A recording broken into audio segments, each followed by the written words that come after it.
Hi Taurus, kumusta po kayong lahat? Okay, so yan Taurus, maraming salamat po sa walang sawang pagsubaybay sa ating pong weekly reading. And kung ikaw ay bago pa lang sa ating channel, mag-subscribe na po kayo. Then i-click mo na rin yung ating notification bell para lagi kang updated sa ating mga bagong upload. Okay, so guys, sa mga interested sa private reading, nasa description box below lang po yung link ng Facebook. Or pwede niyo ako guys i-direct message na lang sa Facebook. And papollow na rin sa page natin, okay? So, tingnan natin, ganap sa inyo this week, Taurus, Sun, Moon, Rising, and Venus sign. Ganap po kay Taurus this week. Ganap po kay Taurus this week.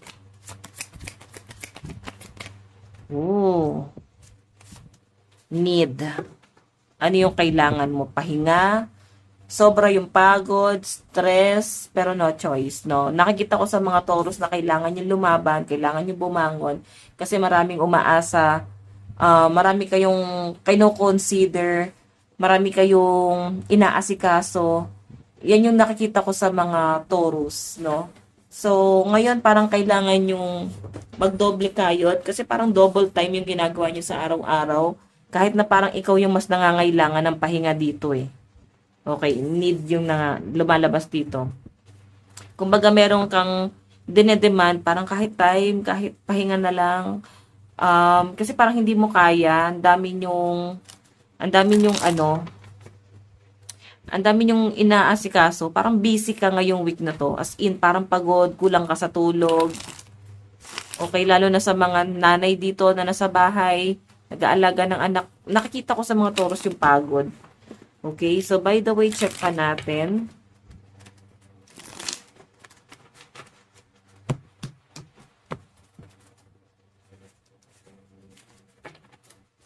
Taurus. Taurus, Sun, Moon, Rising, and Venus sign.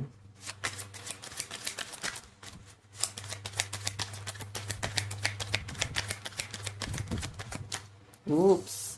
Victory.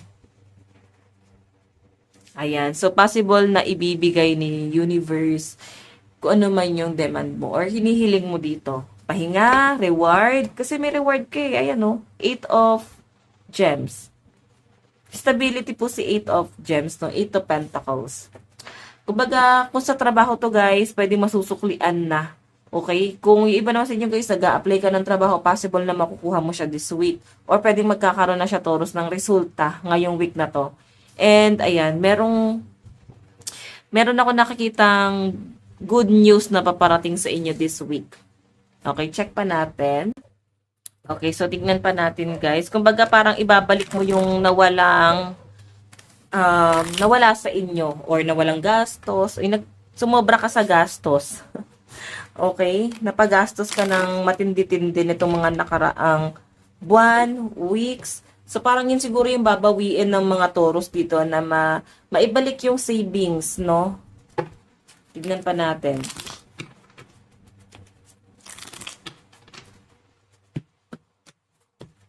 Additional message.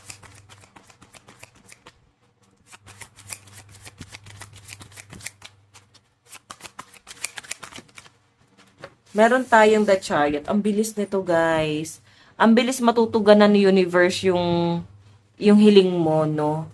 So, alam mo yung parang ngayon lang may problema, may matindi ka pinagdadaanan, umiiyak ka. So, mararamdaman mo na parang ang bilis ng pangyayari.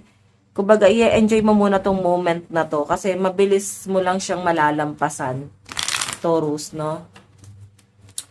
So, siguro merong dahilan kung bakit nangyayari yan sa'yo.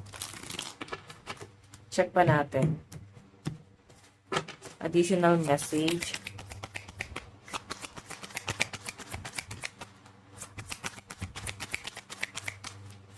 Additional message. Taurus. Meron tayong rest. Okay, so magkakaroon ka ng pahinga ngayong week na to kasi sobra yung pagod mo. Kumbaga parang sa kalagitnaan siguro or bago matapos tong week na to. Kumbaga, parang ibibigay sa inyo to ng universe na yung sobrang pagod mo, hindi mo yan deserve, malalampasan mo to. Okay, makakaalis ka dyan. Check pa natin. Meron tayong surrender. Ayan no, sabi nga dito, makakaalis ka dyan sa stress na yan. Okay? So, mabibigyan ka ng pahinga dito. May good news pa kung meron kang inaantay na trabaho, pwedeng matatawagan ka, or kung meron kang inaantay dito na parang tawag sa trabaho, may nakikita ko dito guys. Kung magkakaroon ka ng big break talaga this week. Okay, check pa natin. Additional message. Taurus. Meron tayong compassion, strength. Okay? Kumbaga parang kailangan mo maging malakas. Though nakikita ko sa mga Taurus yung pagiging malakas mo. Okay? Sobra yung pagiging strong, independent person ng mga Taurus dito. As in, mas lalo ka pang magiging malakas dito eh. Once na ma-overcome mo itong mga nangyayari na to. So, Taurus, meron kang angel number 555. 35. Baka may message sa inyo yung mga spirit guide. Meron tayong Oracle of Lightning, determination. Grabe. Grabe yung pagiging hard work, yung determinado ka talaga, yung determinasyon mo doon sa ginagawa mo. Sobra-sobra, no? Kumbaga talagang deserve mo tong reward na to. Kasi talagang meron kang ginawa. Okay? Kumbaga parang ito na yung resulta ng mga hard work mo. Ito yung fruit of labor mo. So, by the way,